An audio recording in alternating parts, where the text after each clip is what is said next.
Hello, my name is Javon. I am a NLP trainer and today I'd like to teach you eye accessing cues. So why learn eye accessing cues?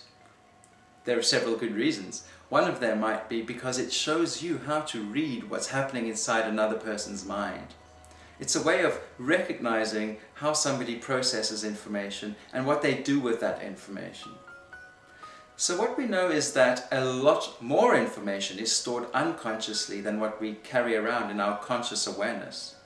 And when we need to collect information, so to speak, from our unconscious minds, we need to go and get that information and bring it into conscious awareness so that we can utilize that in whatever way we'd like to in our day-to-day lives.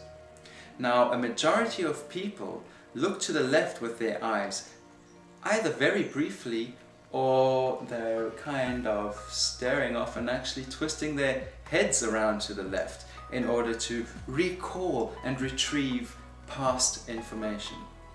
They form a majority of people in our society. These people would look to the right to construct or create new information inside their heads. Now watch out. There are also people that do it the other way around. That means they look to the right in order to remember information and look to the left in order to create or construct new information. So to be good at noticing eye accessing cues, you want to practice your visual acuity skills so that you don't miss anything of what's happening when somebody speaks to you, noticing everything that their eyes have to tell you. So now, a majority of people, when remembering a picture from the past, will literally look slightly upwards and to the left to go and get that remembered picture. This person would look to the left horizontally at ear level, so to speak, in order to recall a sound from the past. They would look down and to the left when thinking anything logically and linearly, because that's the auditory digital function of the mind. Don't worry about NLP jargon, it's just the part of the mind where people would look, so to speak, in order to think rationally about anything at all. Now, these types of people, in order to construct a new picture in their heads, would need to look up to the right. And in order to create a new sound, would look across at ear level to the right. And when they're accessing feelings, whether tactile on the outside or internal, they would be looking down and to the right. You can notice this in people's eyes when they're communicating to you. And if you're not noticing it, you can provoke eye accessing cues through asking relevant questions. If I'd like to find out where somebody goes to remember a picture from the past, I'd say, can you tell me about the color of your childhood bedroom walls, perhaps? And they need to literally go and get that picture from their visual remembered representational system in order to be able to tell me the color of their bedroom walls when they were a child.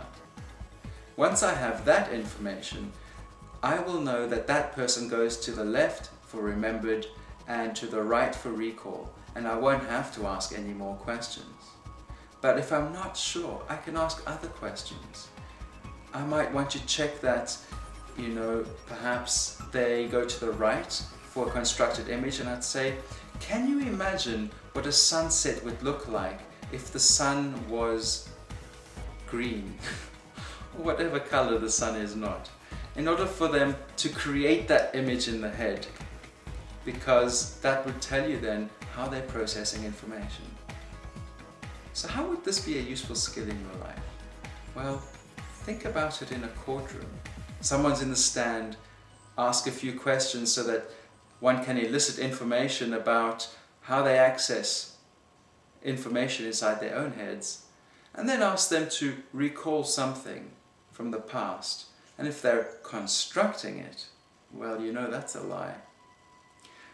Now this may change a few things in life, not only in the courtroom, in the classroom. One thing I do with my clients is I'm often getting them to access useful, constructive resource states of mind. And I know that they delve into the past a little bit too often sometimes and have a tendency to dig up old feelings that are not useful to get them to where they want to go. And I'll know that my client's doing that when they're looking off into the past instead of constructing the resource states. And I can literally get them to look in that direction while thinking about how they want to be instead of how they were. So there are several applications of eye-accessing cues, and you can probably think of a few more that are useful to you. We teach eye-accessing cues at our NLP trainings and at other trainings offered here at neurolinguistics.net. Watch the space, we've got a lot more on offer.